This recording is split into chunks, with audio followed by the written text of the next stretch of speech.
dokie.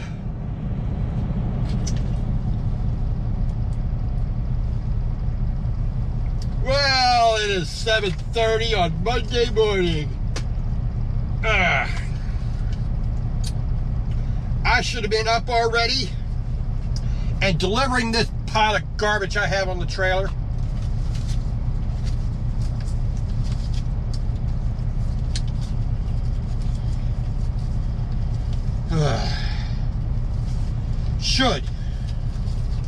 I should have had this stuff delivered already. But no, we don't want it till Wednesday, but you have to pick it up right now. If you don't pick it up this very instant, it's gonna be late. Even though you only have to go 880 miles total, and that's including 200 miles of deadhead. And it started raining again, so had rain on and off all yesterday. Highlighted route. Nope, well, since I got here. And another big rainstorm's coming in that we're gonna have for most of our 320-mile trip here. Proceed to the highlighted route. And we're gonna make a stop there in Christiana, Tennessee. That's just about the perfect halfway mark. That's 2 hours and 30 minutes away. Now there's 170 miles to go, which is about the same. We've been here for about 18 hours. Yeah. Alrighty. We're gonna roll on out of Sonora, Kentucky.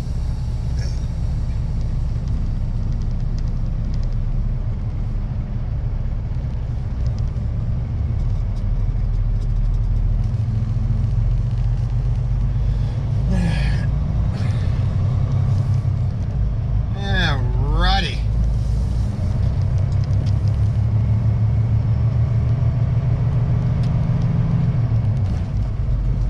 Lights are good. Trailer's attached. Wheels are round. DOT tape still tapey.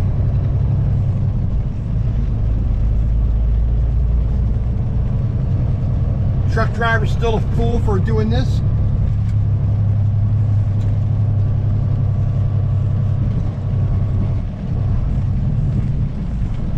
And in case if you weren't awake enough, this little exit here decides to, rattle you awake. Hey, wake up, wake up. There we go. Okay.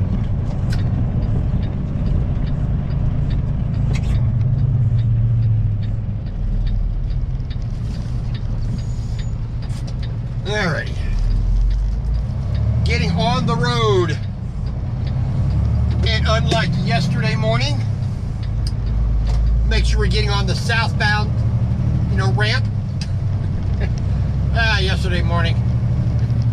Let's get up, just get on. I'm dealing with a Wisconsin load, so let's head back to Wisconsin, even though it's going down to Georgia. Well. So we'll probably have this for a good chunk of the day, at least according to the radar.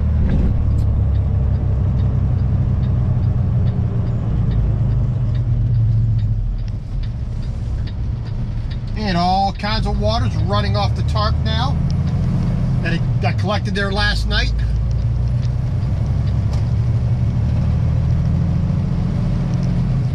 All kinds of trash blowing out somebody's truck vehicle. All right.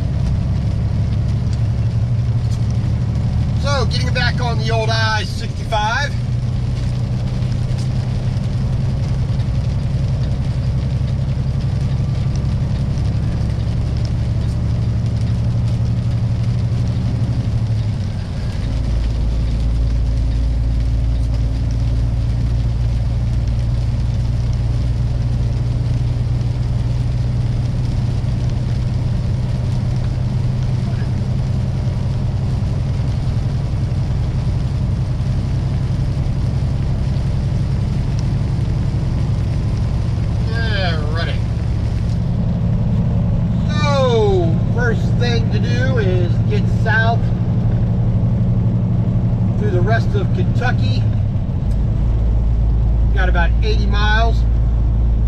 Tennessee.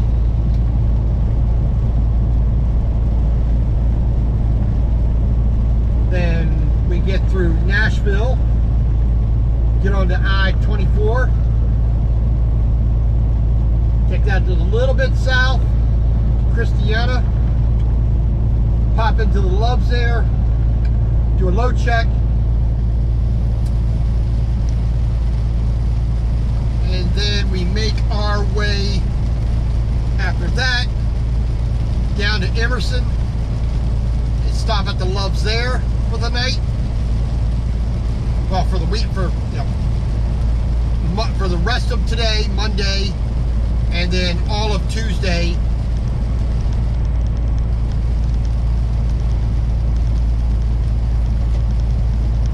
So, so the 320 miles, 28 miles we're going to do today, we still have more than enough time to get where we need to go.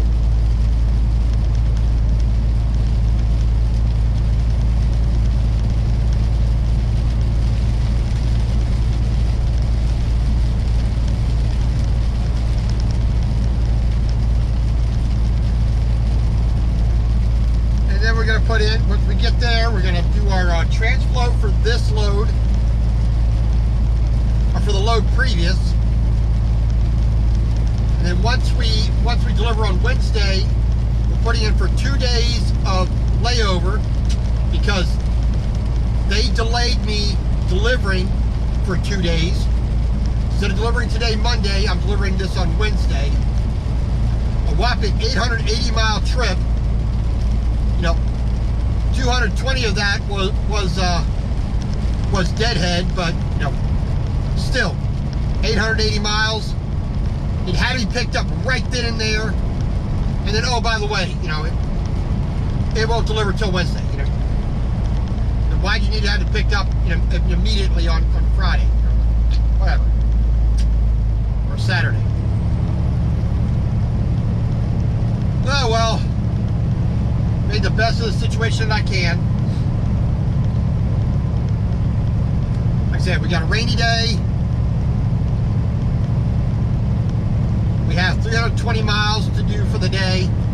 Like I said, basically half a day, just like I did yesterday, half a day.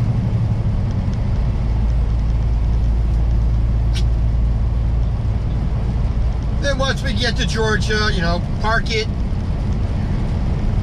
Being Monday, Chick-fil-A is open there in Emerson. Why the hell did you do that? In the freaking rain, going downhill, you pulled in front of a big truck.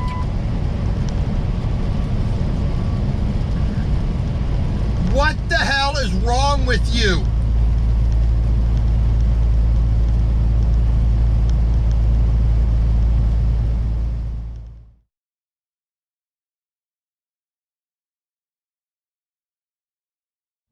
Viewers and subscribers who are not truck drivers. I just cannot impress this upon you enough.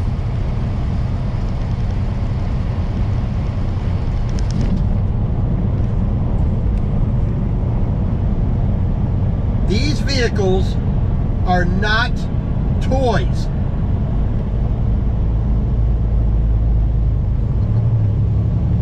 Some guys who own their own trucks, they treat them a little bit more like toys. They gussy them up.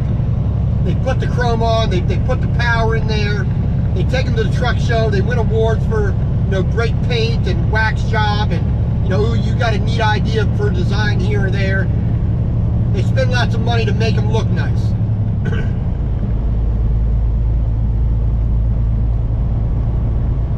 When there's a trailer on the back of this truck, right? When there's a bit of cargo on that trailer, you may not be able to see it because it's a van, or you may see it because it's under a tarp. You may see it when it's sitting out because it's a big piece of machinery.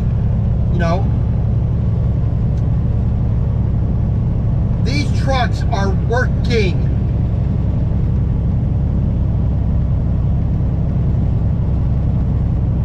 One out of 100 100,000 trucks, maybe. Actually, more like 1 out of 1,000,000 trucks is not actually working. They're not actively working a load. 1 out of 1,000,000 each day. But that driver is still on the clock. Whenever this vehicle's moving, that driver is working. He may not be getting paid for it, but he is technically working. His DOT clock is running. He may not have a load. He may not be actually working. He just may be going up to Walmart. But his clock is being worked on. He's on the clock, but he's technically off the clock. He's still working. He still has the same exact responsibility when driving this truck.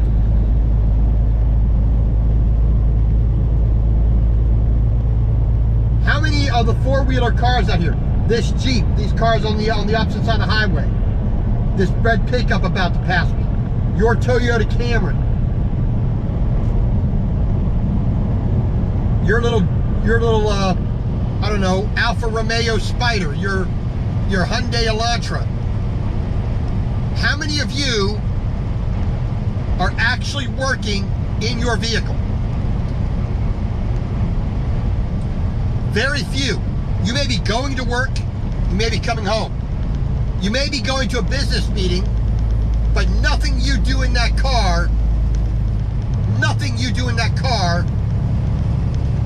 is regulated by the Department of Transportation under special rules that limit what you can do.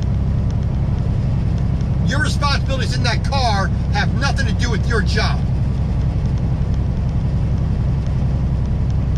Whether you take your car, a taxi, an Uber, whatever. Your responsibility is a hell of a lot less than what I have to deal with every day. So when you're driving your little non-working car, please be selfish. I want you to be selfish. I want you to be greedy, self-centered, egotistical, conceited, self-centered, narcissistic. Look out for number one, that being yourself. Drive with some sense. Do not cut off a big truck. Whether it's dry in the middle of the day with plenty of sunshine, everything is working properly. Or whether it's in the rain, whether it's in the middle of the night or a snowstorm.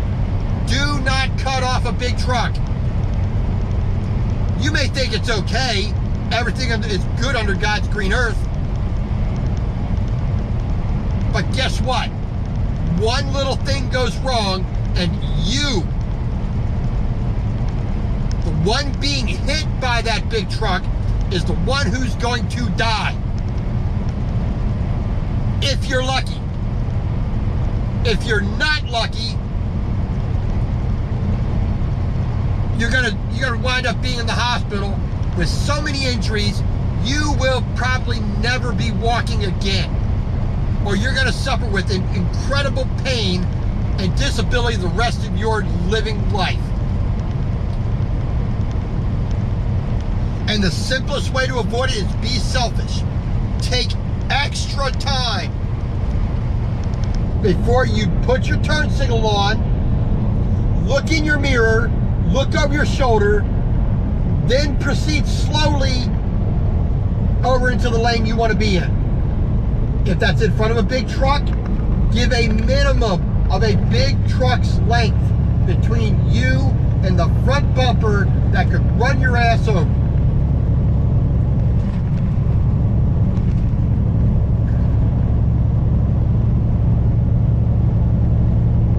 You know, all the car magazines and car TV shows and all the websites that you find out there, where they're reviewing all these cars every single year, Oh, I can do 0 to 60 in this. I can brake in this amount of space. I can handle this G-force going around this curve.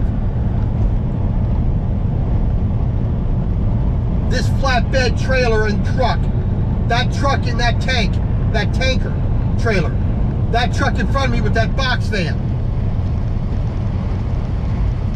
Those numbers are nowhere comparable to what you and your car can do. Your little grocery getter, minivan for your wife, your husband's pickup, your teenage daughter's,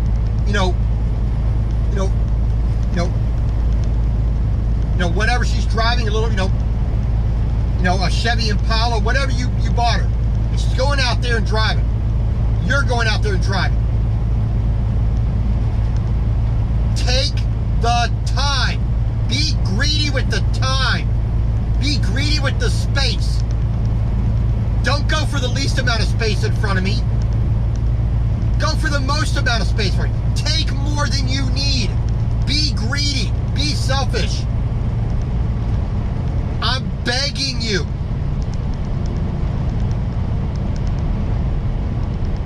This guy gave me enough space. Did not use his turn signals properly though. Let's see what it does. Let's see. 1, 2, 3, 4, 5. 5 blinks of that flasher. And only 2 of them were on this side of the white line.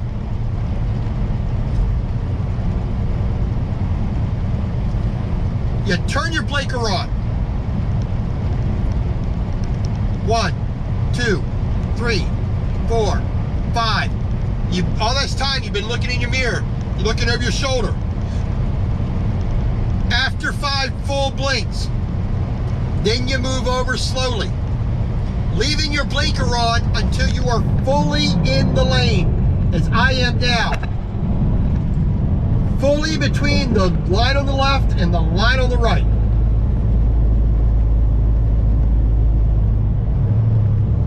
Then you turn your blinker off. Not blink, blink, oh, I'm going over. No.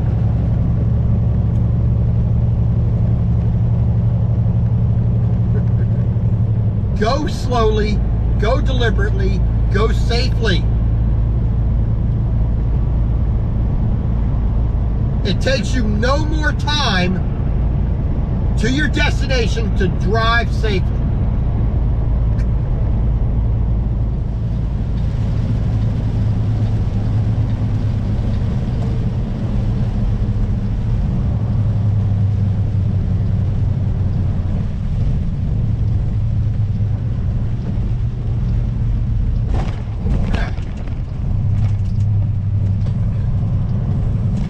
Okay, what's the sense of pulling me in if you're not going to weigh me? Because they don't want to weigh anybody. They just want to look at you.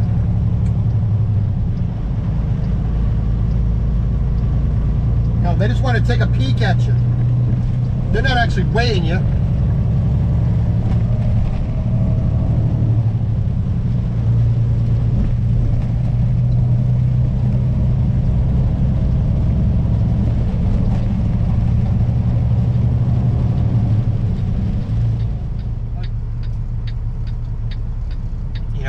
Making the driver have less responsibility, less control, less skill is not a good thing. We have lots of guys talking about how the ELDs are causing accidents. Well, I can think of a few other things that cause more accidents. Not being in control of your vehicle because you don't pay attention to what's going on because you're letting the computer do all the thinking for you.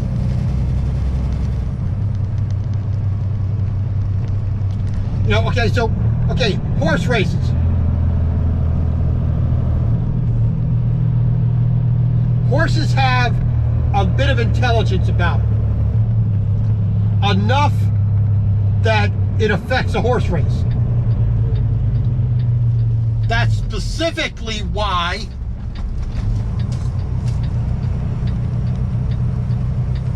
we have always put human beings on the back of a horse. Because the horse, if you left it up to its own devices, is going to act the way it wants to act instead of the way it's being told. You know, this is a horse race. You're supposed to be a racing horse. All right. Got our load check done.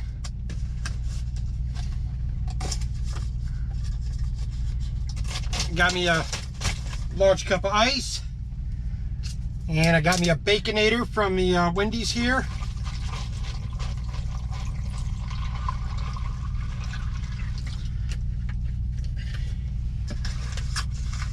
It is 11:35 in the morning. Basically just 2 hours to go to Emerson. So I'll be there just about 1:30, 1:45. So early in the day.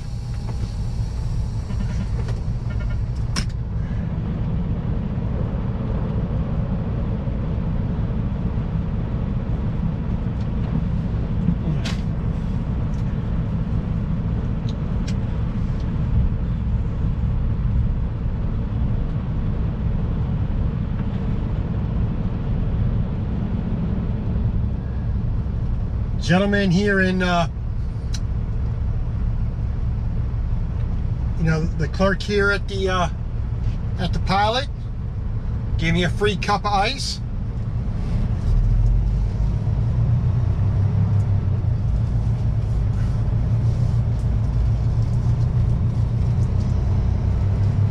Which I am appreciative of. It may only be 60 cents, but, you know,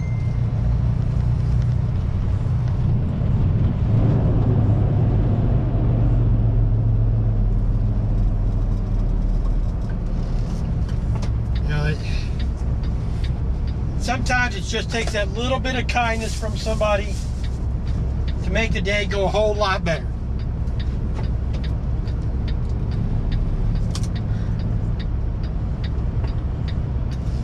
Alright, so get back on I-24, Chattanooga, then into Georgia on I-75,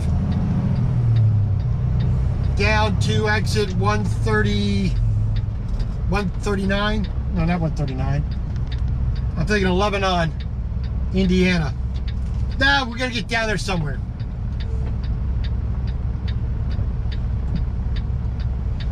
Two something.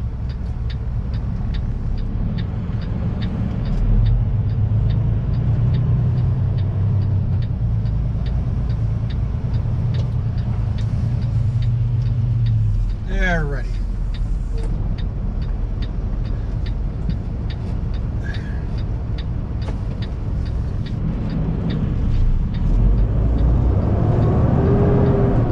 But we get down there, get ourselves parked,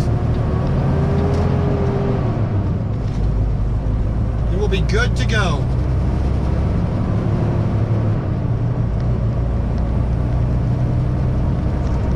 I-24 east.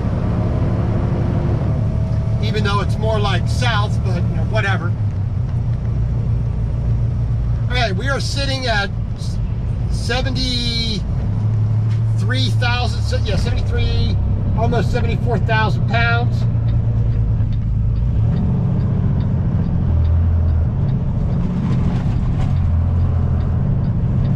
So we're going to be restricted on our weight to about, if I remember right, it's 25 miles an hour. For the weight that I'm carrying, and that is a speed limit, not a recommended speed, not a would you kindly do that, we think it might be advisable for you. It is an actual posted speed limit. Now, we'll confirm it once we get up here, but, you know.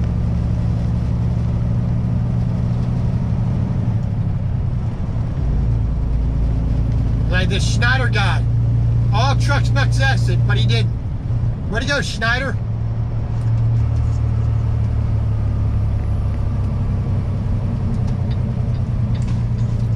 Now there's parking up here there, whatever truck you are. Instead of pulling up here into a parking spot, he stops there. Like an idiot. All right, we got a wide, heavy load up here. With a pilot car.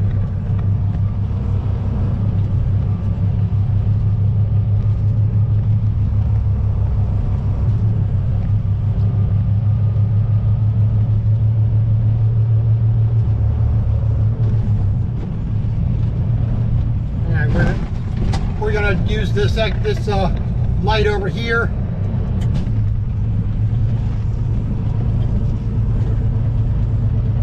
Just keep the traffic flowing for everybody else, as well as ourselves. You know.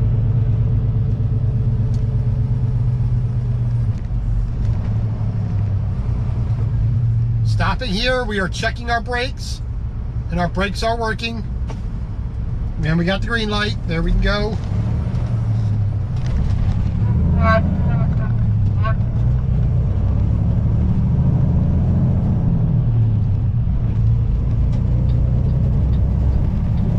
Make sure we merge properly. It's not hard. All right, 55 miles an hour, 45 for trucks. Now right up here, the next yellow sign, advisory truck speed. Okay, well, it wasn't a rule, it was advised, okay? 75,000 to 80,000, 25. 70,000 to 75,000, 35. Which is where we're riding. We're gonna maintain 35 all the way down. This heavy haul in front of us is going to be going a whole lot slower, so we're going to pick our time in order to pass.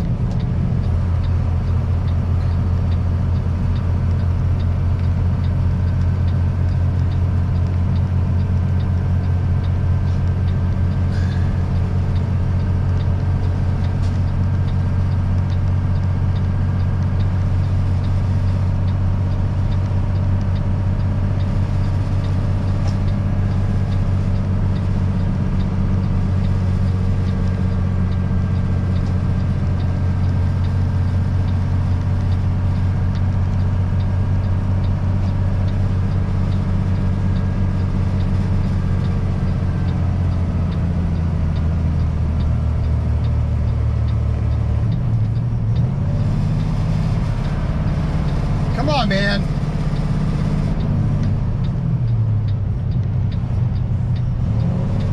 Come on, Schneider.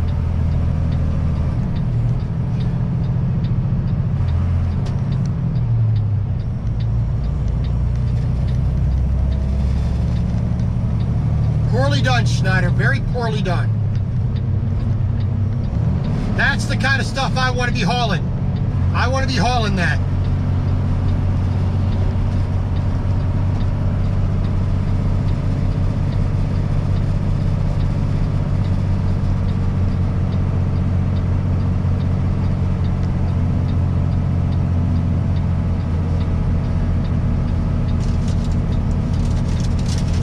All right, 120 miles to go.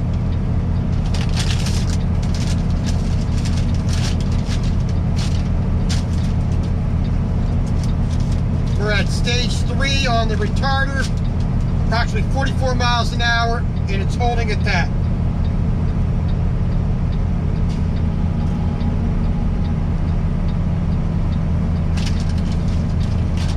Now, the only reason I'm going faster, you know, up to the speed limit, is because the truck is running properly.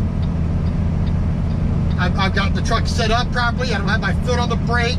I don't have my foot on the gas. The retarder is keeping the truck pulled back. I don't have a lot of people in front of me blocking me, going slower than I am.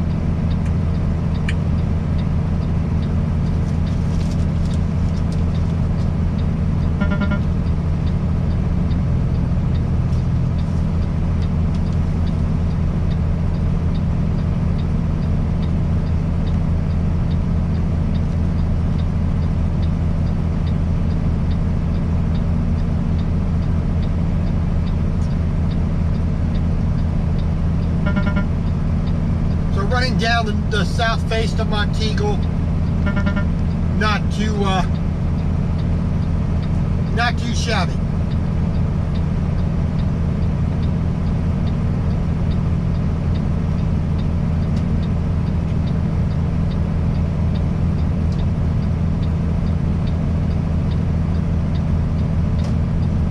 Wide load, you got a disabled Crete off on the right side here, 139/6.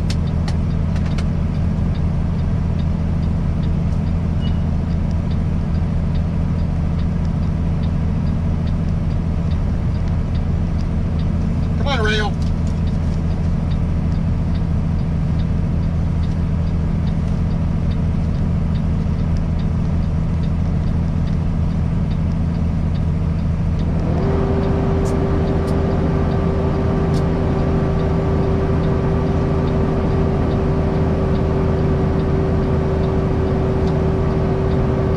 Take that down to stage 2. Let the truck run out a little bit. Stage 1. Nothing at all.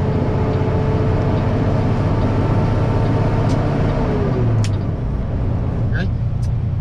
Because as soon as we come around here, we got to get back up to 70 miles an hour.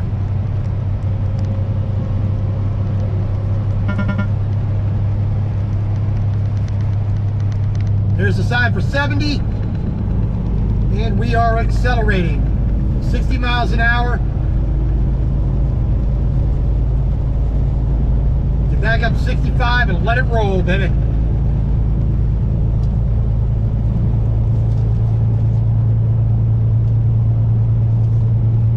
Even the slightest issue.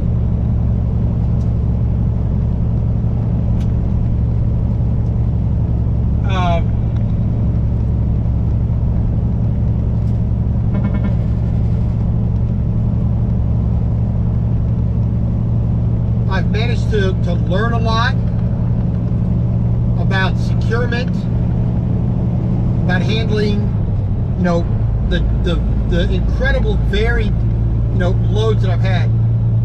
Rebar, steel, rolled roofing, shingles, styrofoam, lumber, bobcats, backhoes, bulldozer blades, roofing, solid panel roofing, all kinds of different products that I've had to, learn how to handle. And, I'm thankful that Melton has given me that knowledge and let me, and also put me in a position to where I can learn that knowledge.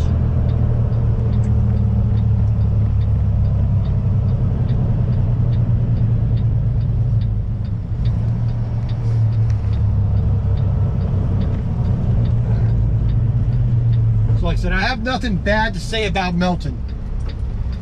Now, the only downside, if I stayed at Melton, would be that I would not further my knowledge and education as a truck driver.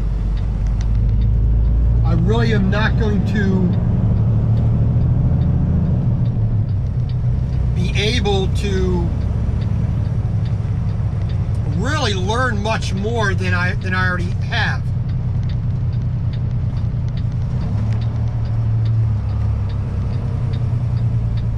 And like I said, I'm also not going to be able to do the heavy haul stuff.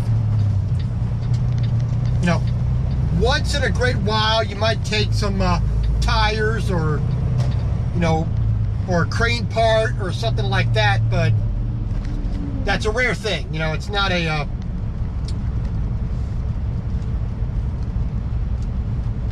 there's a truck there. Is there a truck next to him? Yes, there's a truck next to him. Okay.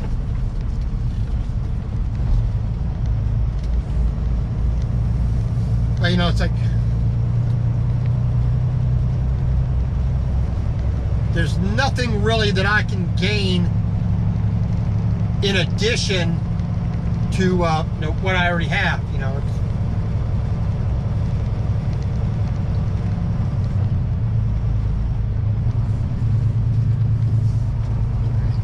head around the back side here of the shop, where I prefer parking here in Emerson.